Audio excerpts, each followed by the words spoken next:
The day before they turned on my electricity, we'd park our cars in the garage. We were afraid they were going to be repoed. The first 2 years, I did not sleep at all, and then I finally realized, I got to be responsible with my money, and because I've got a wife and a child to take care of, and that was the turning point for me. I was scared to death. I was afraid of failure. I could not fail. So he and I both worked until 7, 8 o'clock at night. I worked on the weekends. And we just kept working the business, growing the business. And then we started going into other areas or other states and adding more office personnel, adding more salespeople. And I would say in the 5th year, I thought this might just work.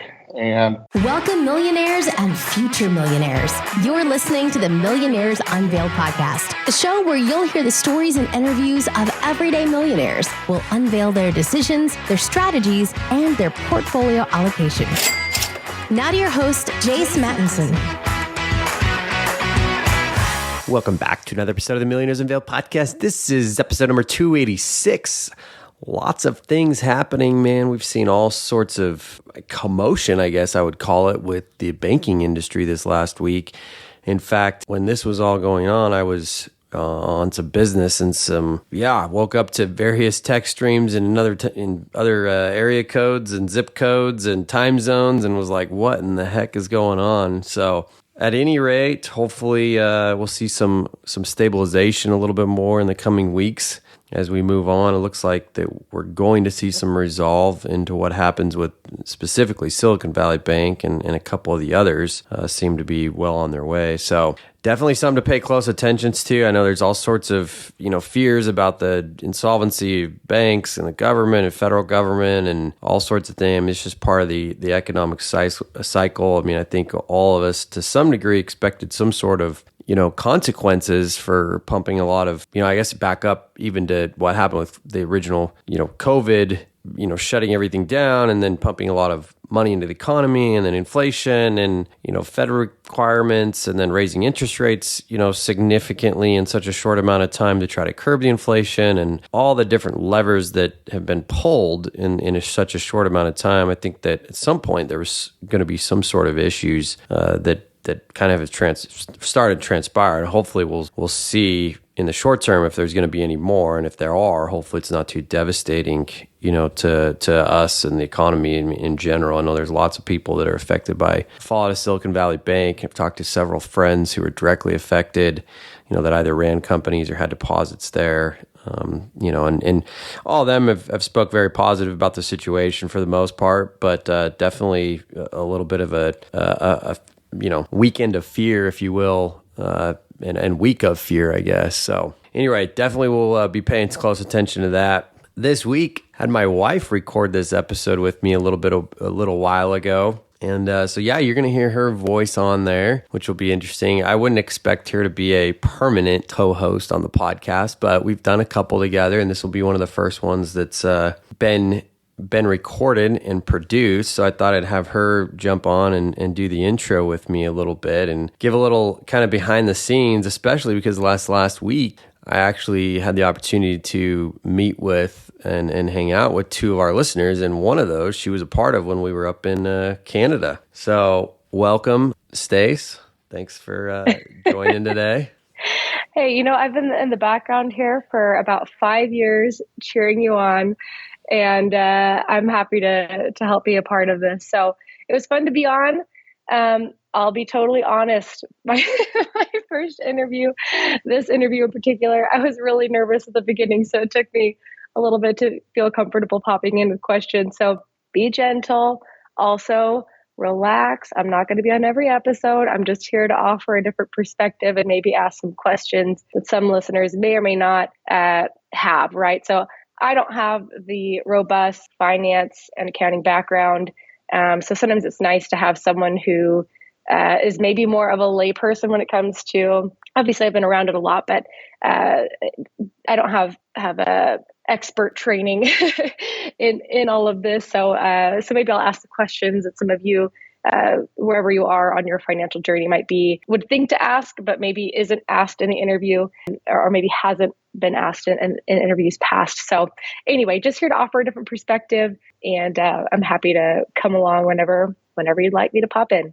And just so our listeners know, by way of training, my wife is a dietitian. She has a master's degree in nutrition and a registered dietitian. And she's actually more of a professional as it relates to media and telecommunications, everything else than I am. So she's got some of that formal training, which I've lent on her multiple times to help with various things in the background over the last 5+ years, but especially as it relates to website things and all sorts of things that I just, was learning on the fly that she knew how to do. So she's been involved in this, more or less for just as long, just hasn't made any, I guess, formal appearance. But at any rate, I thought it would be interesting today to discuss a little bit, just because we have had a lot of people, want to know and get to know the host a little bit better. And you and I did do an episode back with Clark. I think it was episode 161. But just give our listeners a little bit of insight into, how, from your perspective, how, finances and wealth creation and all that kind of stuff fit into your life as we've chosen and you've chosen to spend a majority of your time now with raising our 3 kids. Oh gosh, it's been quite the journey. When we got married, we had very little money to our names. I think I brought in like $1,000 into the marriage. I was in my dietetic internship, or just finishing it when we got married. And so that whole 10 months before that, I had just been living off of my savings from the year working prior to that, after I finished undergrad. So I didn't come into the marriage with much. I think you used most of your wealth for the down payment on our condo that we were living in at the time, that I moved into after we got married. So we were really starting from Don't nothing. Don't forget your ring. I bought that okay, too. The ring. And the honeymoon. The ring, the honeymoon. Yeah. So we were pretty depleted anyway, but it started from the bottom. Now we're here, right? I mean, we didn't spend a lot of money for a long time. I remember coworkers of mine wanting to go get their nails done and them inviting me, and I would just kind of sheepishly turn them down because it's not something that we were spending money on. So it took a long time for us to really spend any money on anything extra. I still don't get my nails done very often, maybe like twice a year. But, it was a lot of no's for a long time so that we could give the yeses to the things in the life that we really wanted. So I think along the way, we always would invest the money in travel because that's memory building for us. And that's kind of one of our love languages, is adventure and activities that way. But we did a lot of no's for a long time to be able to be where we are now. And even now, it's not like, open the floodgates and buy whatever you want. I know for me, I got in trouble for Black Friday this last November. So I know that the floodgates are not open. It wasn't even that crazy. Okay. I promise. But anyway, it's always being mindful of the future, and keeping your eye on the prize, investing the money on the moments that matter and the memories that matter to you. And, and we, along the way, in terms of like, we got married, we had literally pretty much no furniture. We would hold off and not buy a table until we could buy the table that we would be able to last. We would be able to keep for, several years. We still have the first table that we bought when we first got married, and this is, 9 years old now. So anyway, we've tried to be really mindful with how we've spent our money over the years, and continue to do so. Although I feel like we're able to be more generous now in places that, at least to me, are important. I'm more comfortable giving, and we're in a position to do that a little bit more now too. So yeah, a little bit of my perspective there. And yes, as you said, I've had a pretty strong background in nutrition, communications, and media, which I've kind of let off of that a little bit the last couple of years, as we now have 3 kids, 5 and under. Yep. Our oldest just turned 5 last 2 weeks ago. Yeah, it's pretty busy at home, and I do work enough to maintain my skills and credentials and whatnot. But yeah, mostly at home right now, trying to raise these 3 Bambinos to be good humans. And that takes a lot of investment. So, and a lot of my my time. Yeah, and I was reminded of something. First of all, I got to go back. We didn't get in trouble for Black Friday shopping. We just had to go revisit, we don't really budget, just for full disclosure. In fact, listen, I got pulled into an unexpected budgeted meeting, and that's called getting in trouble. Okay. You call it what you want. Yeah. Well, we don't really budget. I just try to watch our expenses more or less, but I just don't go through things with a fine-tuned comb. And if it gets to the point where it's just a little bit out of the comfort zone, then we usually have a discussion. So anyway. The comfort zone was $300, to be clear. At one store that I wanted to know about the details.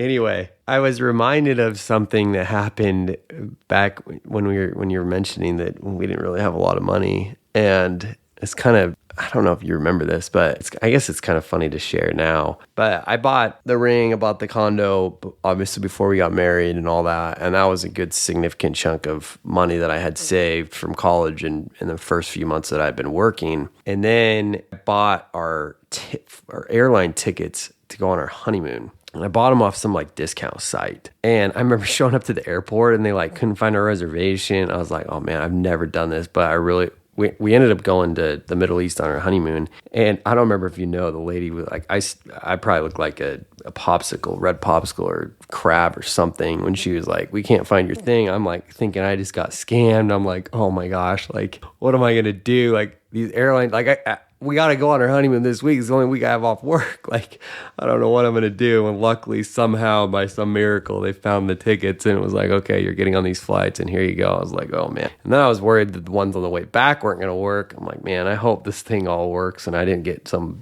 big scam for my honeymoon because that would be just devastating right now.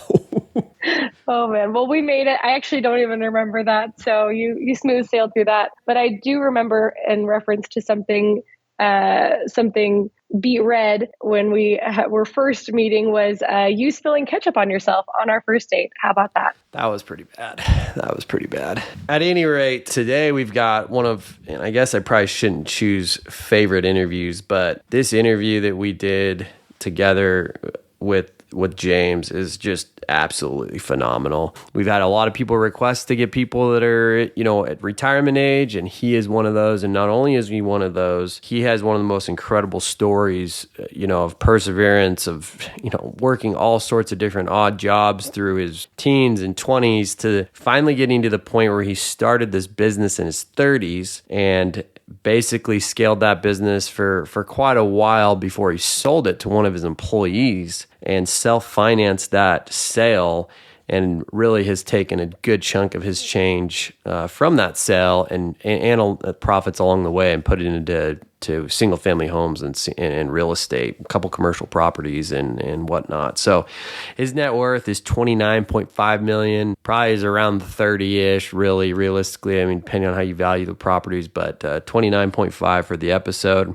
And about 90% of that is in real estate at this point, with the remaining being in his 401k and some cash. So phenomenal episode. I mean, he literally has been pizza maker. He's worked in the oil field. He's been a janitor. He's been in sales, all sorts of different jobs, as I mentioned, through his teens and 20s to get to the point that he is now. So going to be a great episode with James. Last week we had Michelle. She's a realtor, net worth of $1.7 million. If you're interested in that, go check out that episode. That's 285. Also, if you're interested in being on the show, send us an email, millionairesunveiled@gmail.com. Appreciate all those who are continuing to email in. This is what makes the show so great, is your participation along with ourselves as we interview. I wanted to read a couple reviews we got in recently. If you haven't left us a review on iTunes or Stitcher, please go ahead and do so. Helps us continue to grow the show.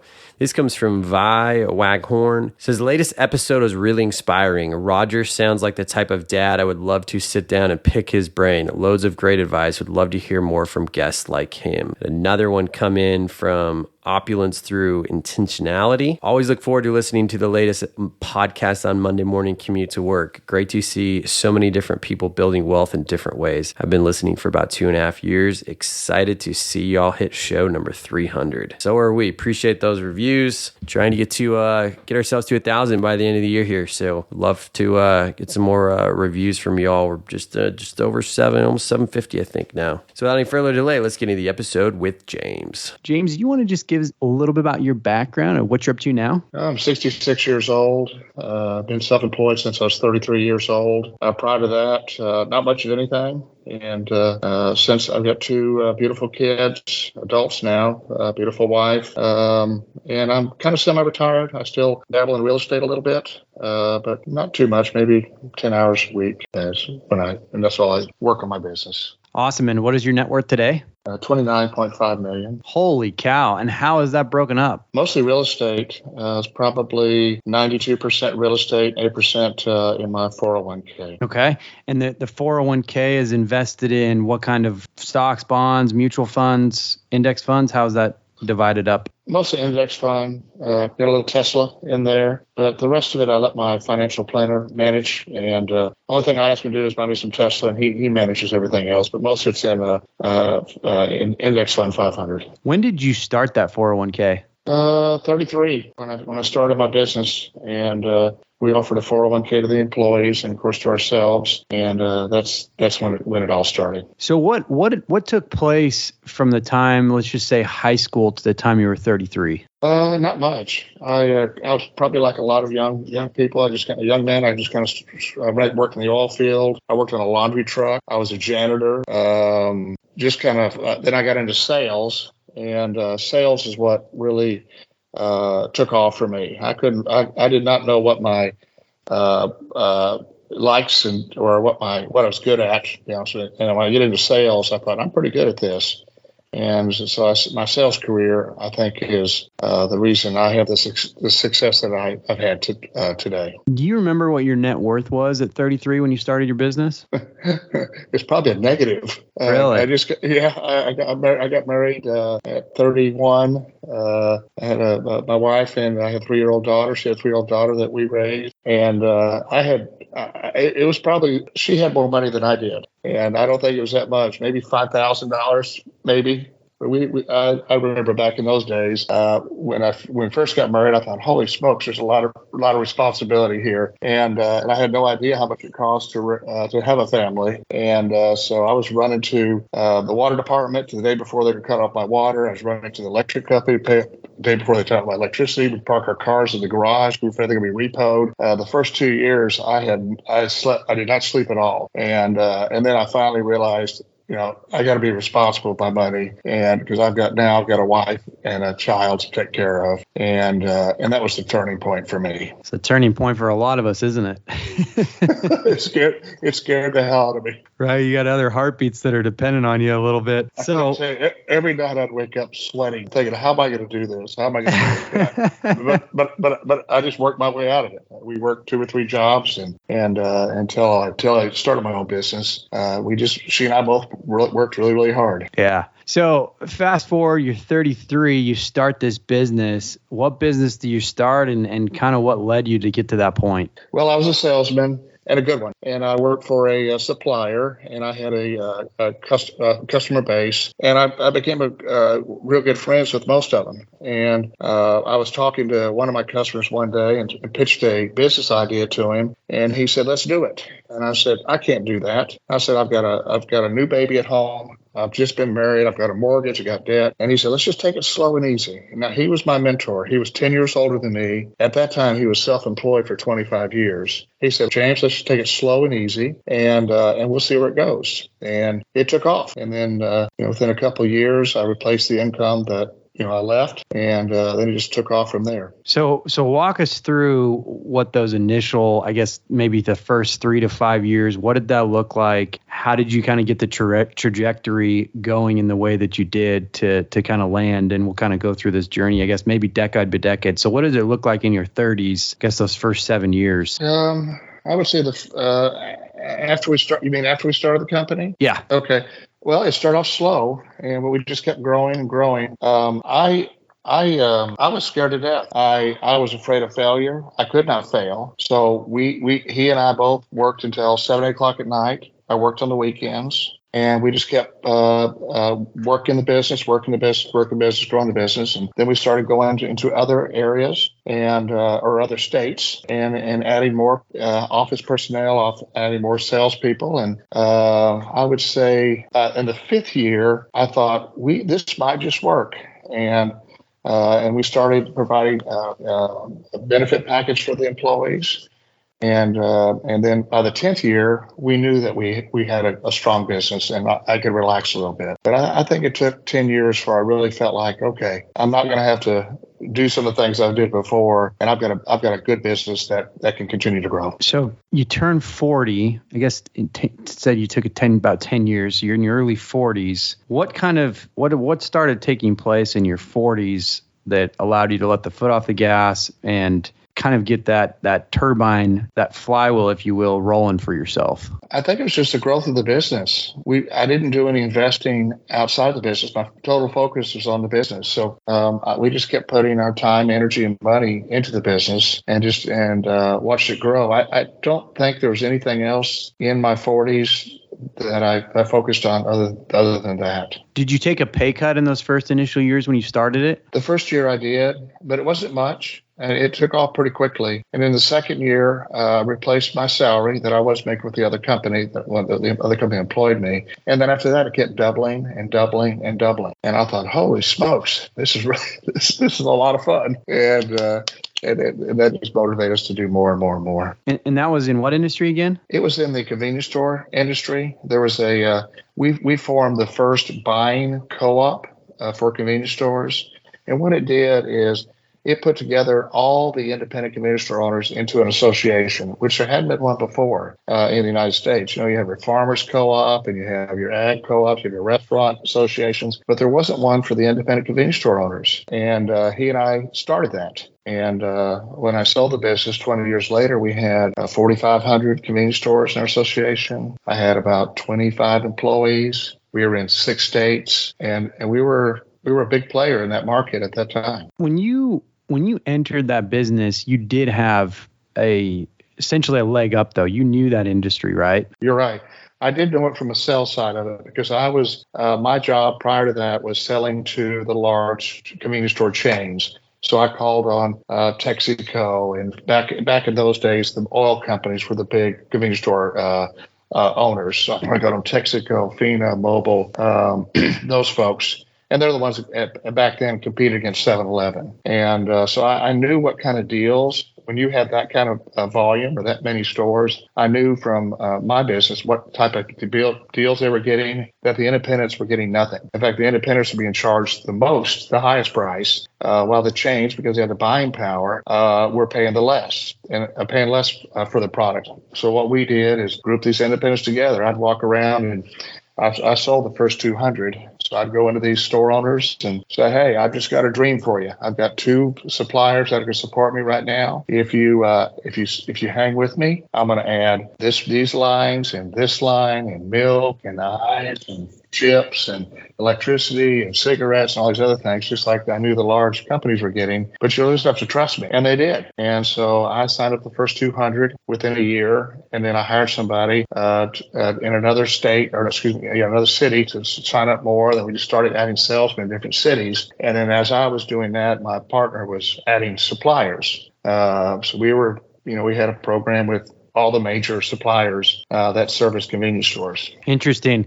Now, I'm a little bit more familiar with kind of the hardware side of things. I spent a lot of my time in that world, and the co-ops that we deal with, in some cases, they have to, or I guess they don't have to, but it is part of their operating agreement to pay back essentially some of their profits to the shareholders or owners or members. Was that the case for you as well? Absolutely. Yeah, we wanted to make sure that all the store owners saw the benefits. And so the monies we received from the vendors, we shared those quite a bit of that with our partners. And that's how we grew our business. They saw that, hey, I'm getting this product cheaper, and I'm getting a check from the association, us, on a quarterly basis. This is a good deal. And then we got into the printing business. We started printing all of their point of sale, their posters, their banners outside the buildings. And so we became a printing company, also a newsletter company. And then, of course, we negotiated all their, we were there negotiating arm for all the suppliers they bought from. Awesome. So when did you buy your first rental property? I bought my first one in 2009. My wife and I went out, and I remember we made multiple. First, prior to that, I read every book I could find at Barnes and Noble and some of the other bookstores. Everything I could find about rental homes. I knew nothing about it, and I probably read 15, 20 books. And then we bought. We tried to buy our first one. We kept getting shut down by. Now I know it's Blackstone and these other big corporations, and we finally got one. And we said, okay. And then we bought another one. Then we bought another one. Then we bought another one. We just kept buying rental homes through the years. Was that first rental you bought, was that after you sold your business or before? Oh, before. Before? It's quite a bit before. Yeah, I always liked the real estate business. I felt it was easy. It's not as complicated as, you just have the tenant. He gets a year's lease. If you do your back end work properly by the screening, credit checks, check their employment, making sure that they can afford to live at that house. If you do that properly, there's very little trouble. I've had only 3 evictions in, what is this now, 29, 19, 25 years, 24 years, and that's it. And so we've got great tenants, and we take really good care of them, and they stay with us. How did you find that first deal? It was through a real estate agent. I heard about her. She was recommended to me, and I heard about her, and she was great. She taught me a lot, and I probably bought my first 10 homes from her. And then as I started adding more homes, I thought, well, I think I could do this myself. So I hired a couple folks to run. Well, first of all, I hired one of my buddies, and asked him to get his real estate license, which he did. Asked him to get his home inspection license, which he did. And then he also has a finance degree. So he did all that. He found the homes, he inspected the homes, and he managed the homes. And I have another fellow that works for me now. That's the guy that gets the calls in the middle of the night. My toilet's broken, or my water's leaking, or things like that. And he also shows the homes. And they're just 2 really, really good folks to work with. And they run 99% of the business for me. Wow. So you get this first deal. Did you finance it or pay cash? I financed the first 2. And you got to put 20%, 25% down. Then after that, I just started paying cash for them. As my other business continued to grow, my wife and I maintained our lifestyle. We didn't buy a big house or buy, fancy cars. Back then, we just maintained, and every extra dollar we had, we bought real estate, and we did that for years and years and years. So you're buying single-family homes during this period of time? Yes, mostly duplexes and single-family homes. We tried to find homes in a good school zone. This is 3 or 4 bedrooms, 2-car garage, in a safe area, and that's really all there is to it. It's that simple. And were these homes located near where you lived, or were they across the country somewhere, or how did you decide geographically where you were going to go? We decided, again, it's from all those books I read, we decided to stay within a 30 or 40 miles of the office. That way we had the same vendors. So we went through a bunch of plumbers and a bunch of electricians and a bunch of rehab folks until we found the good ones in our area. And those are the ones where we started using exclusively, and they could service all of our homes. And they're still the ones we use today. I think we still use the same AC guy. I know we use the same plumber. Well, and I know we use the same electrician that we've been using for 10, 15 years. James, so when you're starting to build this real estate portfolio, you're buying single families, duplexes, you're buying them in cash. I mean, are these $100,000 homes, $200,000 homes? Like, what price point were you looking for? Was there a cash to rent ratio or a rent to price ratio that you were looking at, or what kind of the economics that you were searching for as you were looking for these rentals? Well, back in 2009, 10, 11, and 12, during I guess do they call it the Great Recession? I don't know what they call it now, but the market crash, the whole crash, and we were paying $100,000, $110,000.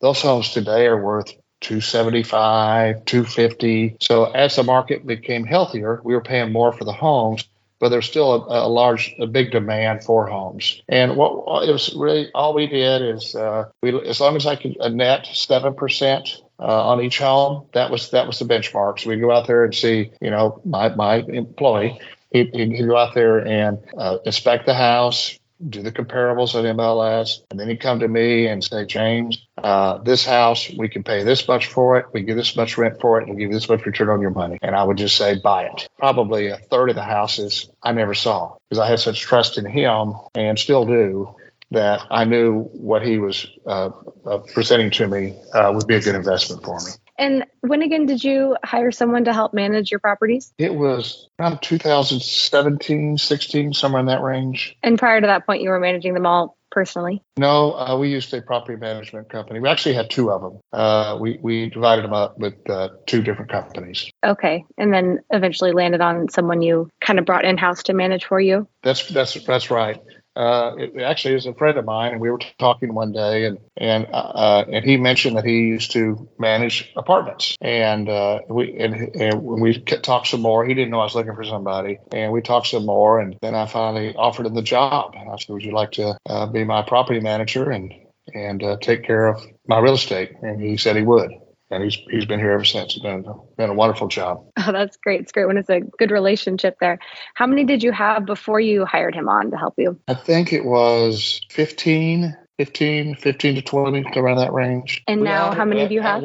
We have 47 single-family rental homes. Wow. So, James, at that point, you owned all of them outright? There are no loans on them when you hired that individual to help you manage? That's correct. Okay. And as you were starting to scale this business, were you reinvesting all of those profits that came in back into more rentals? Yes. Was there ever a point that you did to start to increase lifestyle as your income and these rentals were cash flowing significantly, or has it been just a compounded growth as time, year after year, decade after decade now, given I guess it's not multiple decades, I guess it's been 15 years that you've seen this play out. But did you start to increase lifestyle over time or keep it all the same all the way until now? No, we did. We'd buy nicer cars.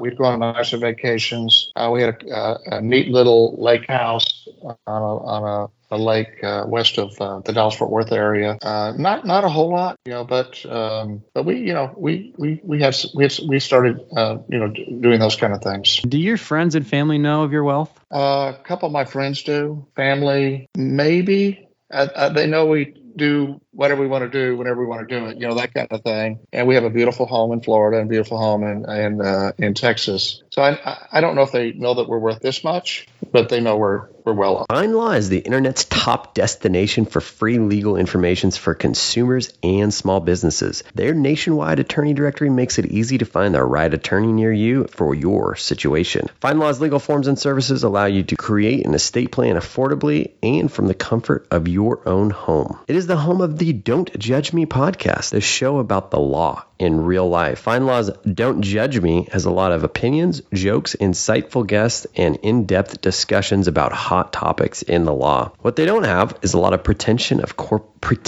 corporate oversight. The hosts are lawyers and writers at FindLaw, primary online destination for all things legal. They hope you have as much fun listening as they had fun making it. Listen now on Apple Podcasts. Get free legal resources anywhere you are. Head to findlaw.com today.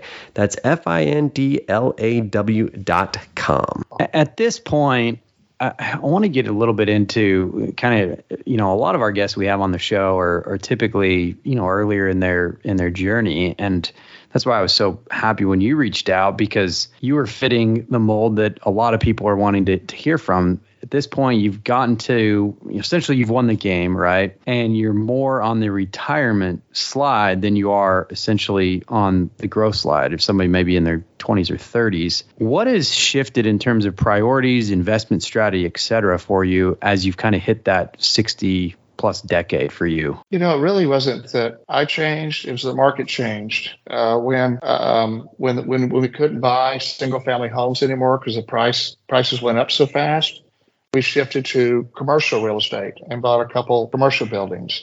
And then when that got a little soft, then we started buying dollar stores and Dollar Trees. And so this investing never stopped. It just shifted to what we felt like would be the best for us. And we also got more conservative. Some of the triple net leases, the Dollar Trees and Dollar Generals, they don't pay a huge amount of money, but they guarantee it for 15 years plus 5-year renewals with a 10% increase. So at 66 years old, I thought, well, okay, let's do the math here. I'll be in my 80s and 90s before they mature, and I think I'll be just fine. And so that just gave us that was really true mailbox money. So that was kind of the base of it. I'm always still looking for opportunities, but not actively. Sometimes they just present themselves, for people we know, or people, or just things we hear about. But I haven't. I guess when I turned 60, when I sold my large business, that's when I really slowed down because I was burnt out. When I was talking about the convenience store business, I was really burnt out at 60. It was a very stressful job. I had a wonderful vice president that wanted to buy the company. He's the one that helped me grow it to what it was when I sold it to him, and now he's grown it 3 or 4 times more than what I sold it to him for. But so I think just getting out of that, and I wanted something that wasn't stressful, and real estate is for me is really, really easy. And I don't wake up one time in the middle of the night worrying about this, that, or the other real estate investment. I did at the other business. I kind of felt like I was when you mentioned a few minutes ago that I'm just an average guy, high school education, did poorly in high school, got out of high school, didn't really know what direction I want to go into. I knew college wasn't right for me. I kind of wandered around, and like I said earlier, I got in construction and I got into oil fields, and I mopped floors at the high school, and I cooked pizzas at the pizza parlor, and I just did odd jobs until I found selling. And then the selling was the turning point for me, and that opened all the doors.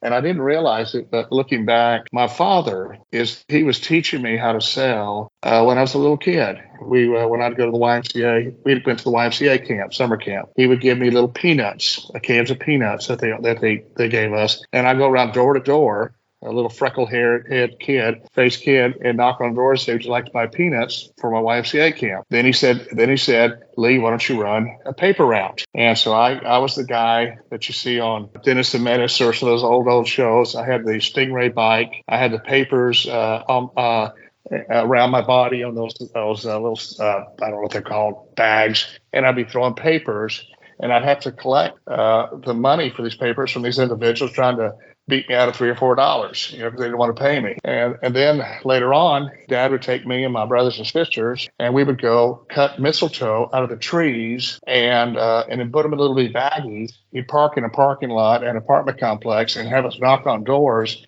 and sell mistletoe for $1 a bag. I enjoyed it all, but I didn't realize that he was teaching me these life skills when I was a kid, and he's a big part of why I've had the success that I've had. So as a parent raising your own children, did you intentionally turn around and do the same and teaching your own daughters those similar life skills? I sure try to. Every time we set out, we talked about our business and the success of it. I had them involved in it for a time. My son is independent.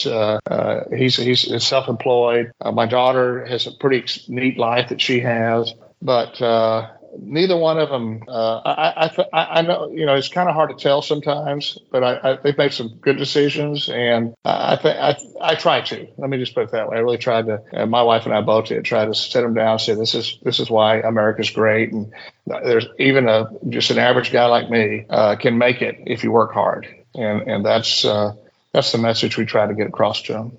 I love that. I love that intentional parenting with purpose. So I had a question about your net worth and about your sale of your company, your previous one. Would you say that the majority of your net worth has come from the sale of that company that you had around 60, or has been from your real estate investments over time? It was the company, for sure. Because I had made a real nice living the last 10 years when I had it, and I had a real nice living. And then when I sold it, of course, then that was the icing on the cake. But during all that time, we were buying real estate. But that was where the money came from to buy the real estate. And if I had any message to tell anybody that they're like me, if you don't go the college path and you don't have a family that's going to give you a company to run a company, I think the only way you can really get ahead is to find a company, try to find something, a company you could start, or maybe a company you could partner with, and grow your wealth that way. James, when you decided to sell your company, you mentioned that you had a VP that helped you grow it. How did you go about kind of getting that deal done, in the sense that, you've been with this person, they've been essentially an employee? Was it as simple as going out and getting a bank to finance that chunk? Did you self-finance it? Or, how did that kind of shake out as you were trying to exit? Great question. What I did is I held the note, and I gave him an 8-year note.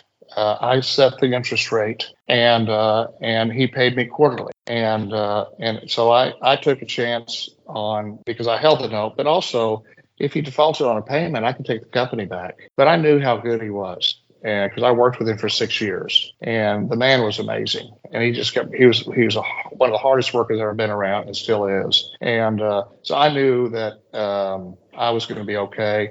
And of course, he made all his payments, and he paid me off 2 years early, which was nice too. But I self-financed it. So you got paid off in 2 years from that? No, he paid me off 2 years early. It was an 8-year 2 years note. early. Okay. Yes. Wow, that's pretty awesome. And Yes. and you said he's grown it, and you didn't roll any equity or keep any in it. It was, hey, this is the date, this is the valuation, this is the note, I'm self-financing, and we're essentially splitting on that day.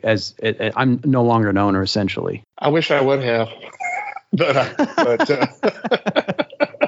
I wish I would have kept a percentage of it, because he's done so well with it. But no, I didn't. I was at the point where I wanted it completely out of it. I enjoyed the real estate part of it now, I sold him everything. So he had the entire business. Well, good for him and good for you, right? Yeah. Yeah, it changed his life, and it changed my life. For y'all, that's a great success story. So at this point, as you've moved a little bit more towards the commercial side of things, is that how you continue, going forward in terms of growing your wealth, or have you decided that, hey, I want to enjoy some more of this instead of reinvest, or what's kind of the outlook here for the next 10 years for you? Well, the investments we've made in the commercial buildings and the Dollar Generals and Dollar Trees and the others, it's more money than my wife and I could. We could spend it, but it's we don't have to worry about anything. It's more than we could spend. If we have a little left over at the end of the year, which we usually do, we'll put it into something else. But we also enjoy giving. We've done some pretty cool things for people. And so the extra money, we do some of that also. What kind of giving do you do now, and when did that start? Well, we bought cars for people. We had one person in Florida that just went through a divorce, and she lost her car, and we gave her our car. And we had another lady over here that we knew real well, and she couldn't get a mortgage. And we financed the house for her with no money down. And so I hold the mortgage on that house, but she got it at a good rate, and she was able to get into a house, start building equity. Just things like that. If we see somebody, well, we live just outside of Fort Myers. And so we got hit with a hurricane in October. This is where our home is. And I spent $20,000 and had my guys back home in Texas load up a U-Haul full of generators and tarps and gloves and duct tape, gas cans. And we brought them down here and gave them all away. And that, my wife and I can't tell you how good that makes us feel to be able to do that. They might like it because they got a free generator. We like it more because we're able to give it to them. Oh, that's amazing. I love that, those stories of giving and being in a place that you're able to do that freely and really give back. That's fantastic. You mentioned that your son is self-employed. Did you help him start his business financially? He's a character. When our kids went off to college, we told our daughter, we said, we're gonna give you a safe car to drive to college and back. And if you graduate in 4 years, we're gonna give you the car. And she said, okay, great. So she got a nice car. She graduated in 4 years. We gave her the car. My son, her little brother, we told him the same thing. We said, well, we gave your sister this car. She graduated in 4 years. We'll do the same thing for you. And he said, well, Daddy, could you just give me the money? I said, well, yeah, if you want the money, I'll just give you the money. You graduate in 4 years, I'll give you the money that we spent on your sister's car. Well, I gave him the money. He graduated in 4 years. I gave him the money. He bought a rental home. And he still has a rental home. Yeah, and he still drives the old beater that we bought him in high school, and he's got 2 rental homes. So he's a little entrepreneur. He's a minimalist. He's just doesn't need much to live on. He's happy. He's got a free lifestyle. He's a gamer. He gets paid. I guess I don't really understand that industry, but I think people pay him to watch him play video games. So he gets rent from his homes. And the money's not really that important to him. He's got a little income from his homes, rental homes, and his gaming, and he's happy as can be. And let me back up a little bit. He also travels. He just got back from Bangkok and taught. He went there for 9 months and taught English to the folks there. And he's looking forward to. He's working toward going to Barcelona and teach English there. He's teaching himself Spanish so he could go there and teach English there, because that's kind of his path. He likes to travel, and he can work, and he loves kids. So that's kind of his path right now. How much of that in his behavior and his decisions do you think is nature versus nurture? I'd say a little of both.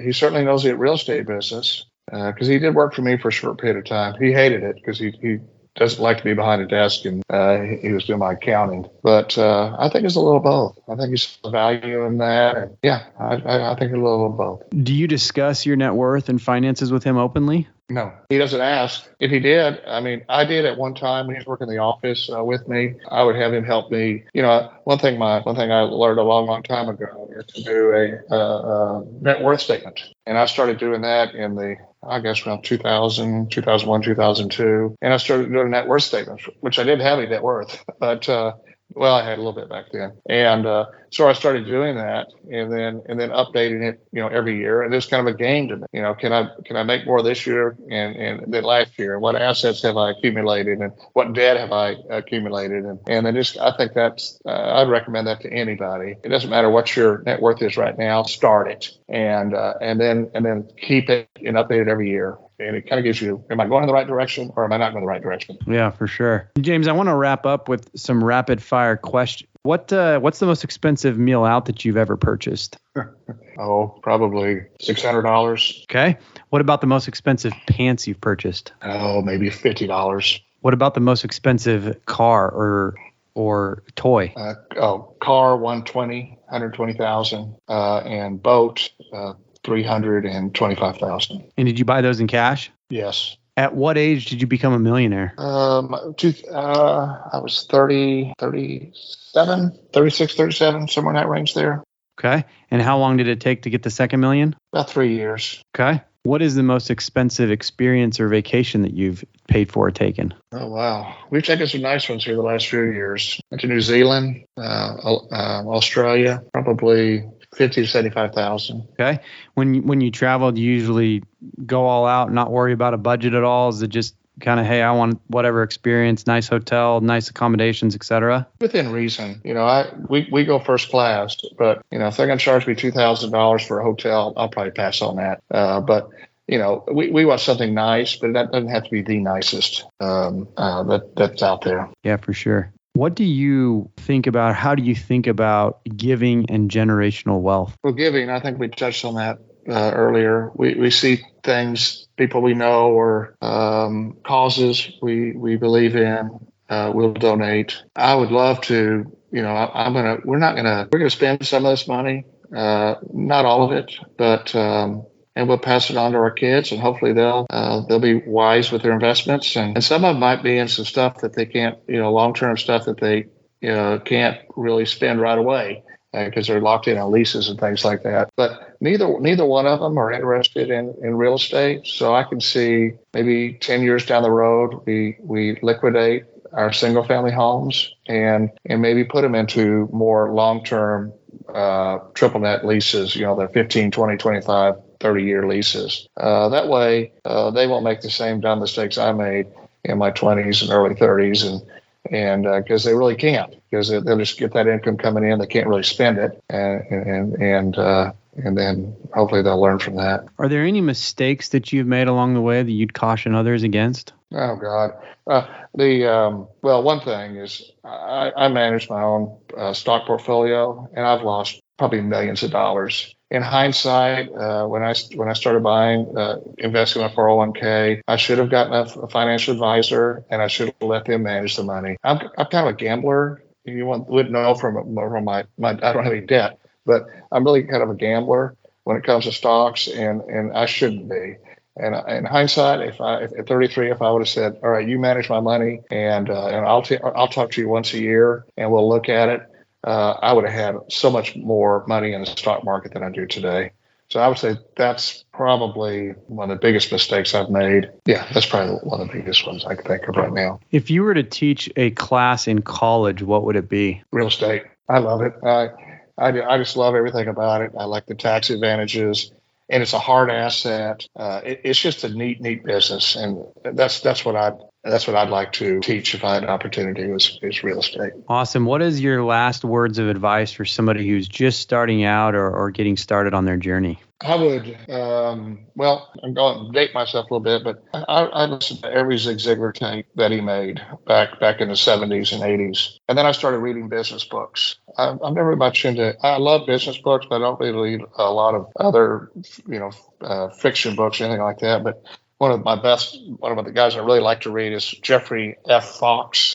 He's got probably 10 business books, and most of them are bestsellers. And what I like about his writings is I've got an attention span of a 6-year-old. And so they're real short chapters, real easy but they're right to the point too, and they're funny. There's a lesson in there. There's a little humor in there, and then and it's just a fun read. But that's probably I would read a lot of books, and I'd certainly recommend one or two of his. He's got one. What is it? Rainmaker. That's a must read for anybody. Awesome. That's James with a net worth of $29.5 million, rounding up to 30 because I know you were there previously. Thanks for coming on the show today. My pleasure. Nice talking to you.